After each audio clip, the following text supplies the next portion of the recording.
Good afternoon. It is Wednesday, February 17th.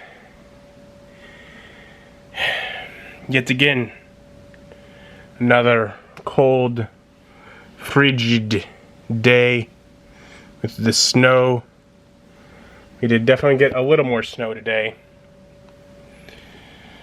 But above all, it is cold.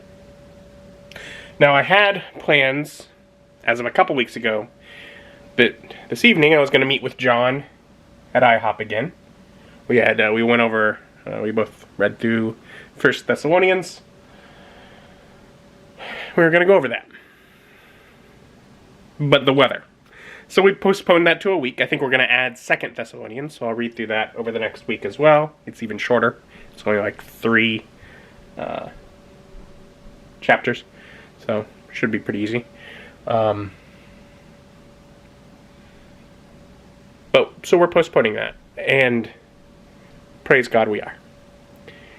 Because I have found out, since that period where we originally made the plans, that tonight, on the Anvil, Dwarven Forge's live stream behind the scenes program, which is enjoyed very much by me. I like that peek behind the scenes. But tonight is when they begin laying the groundwork and discussing some of the stuff for their upcoming Kickstarter. Upcoming being in like the fall, so we got a bit. But I'm already excited for it anyways.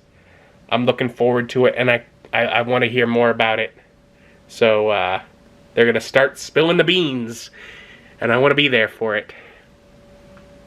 It'll be a little under a half hour from now, so I'm going to get ready to be sitting in front of my computer when that time begins. Yay! On the Anvil. There's Nate! Welcome to Dwarven Forge Live! Oh, and that was exciting. I have a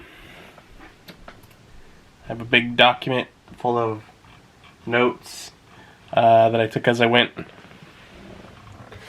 But yeah, so sounds like mostly what I wanted to hear, and one thing I really didn't want to hear, but that just means I gotta keep championing for it. Don't give up yet. So of course, Dwarven Forge. You know me, you're probably familiar with this, but if not, Dwarven Forge is the company that makes these. The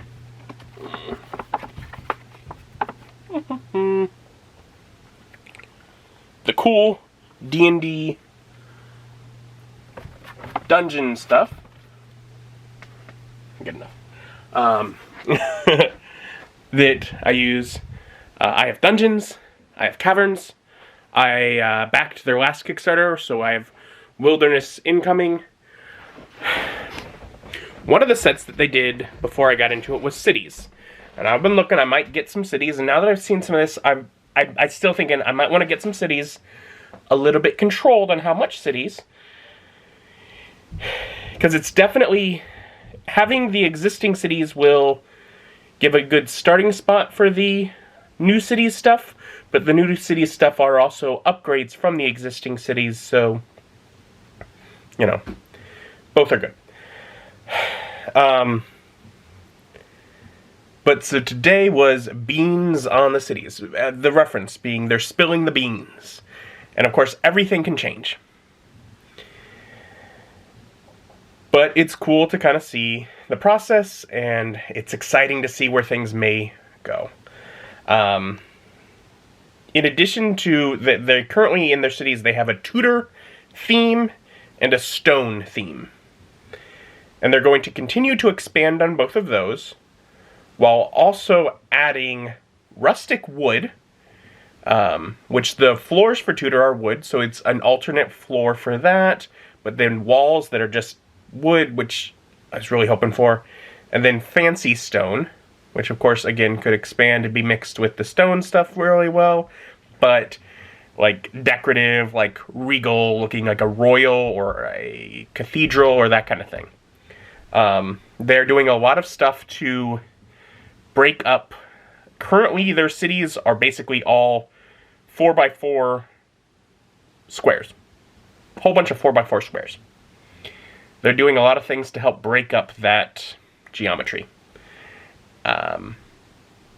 Making 2x4 and 2x2 little bits that intersect to make complex builds, adding diagonal rooms. Furthermore, they're gearing towards a set of standalone, like freestanding walls to go inside, so that inside the buildings you can easily break things up for individual, like a rooms in an inn, or even a closet in a corner, or whatever it may be, that you can easily break up the interior space. Again, going with, all the pieces they need for that, including like a modular roof system, because if they're going to make the things that complex on the outside shapes, they'll need modular roofs to support it.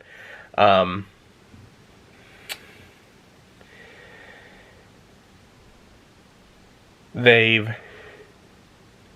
mentioned a whole bunch of new spots with different peg holes, basically new ways to help combine things either for stability or new things to add on for decoration.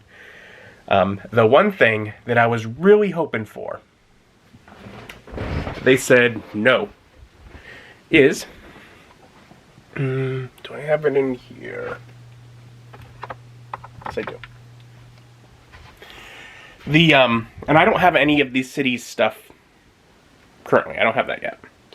But I do have this dungeon piece that takes a city wall insert. And you see this when the door is not in there. There's this ugly little triangle bit. So you get those all throughout the inside of cities. I don't like it. I don't like it at all. They ranked they did a poll, got a whole bunch of responses as far as what issues people had most with the city system, and out of like 11 issues that they thought of to ask about, it was 10. It was really low near the bottom. But for me, I think it was 1. I think it was the most bothersome little thing in it. Now, to me, all I really want is little pieces that slide up in there and have like a little tab on the bottom that can slide underneath the walls to hold them in place. I only need one theme, a nice wooden beam. Wooden beam makes sense in the Tudor or rustic wood theme because it's wood, but also wooden beams make sense in stone buildings as well, because stone buildings do have wooden elements within them, just as far as their construction. So it's an option. Single piece, one part number is all I'm asking for, and I'm gonna keep championing them for it, trying to get that. We'll see. But in general, they announced a lot of exciting stuff. They showed off a lot of images from, works in progress. Looks beautiful. And so I thought, well, that must be all the excitement that this evening holds. But I sit down, and there was a Nintendo Direct today, and The Legend of Zelda Skyward Sword HD has been announced. Oh man, I'm really getting pushed towards I need to get a Switch, and soon. I was thinking big Dwarven Forge set with tax refund. Maybe now small Dwarven Forge set and Switch to prepare. I don't know. That's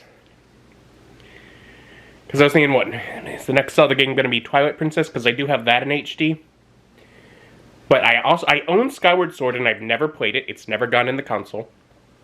But I'm thinking, other than the fact that it's not HD and therefore not as pretty, and I was thinking eventually they'd have to do it, it's one that I've never played.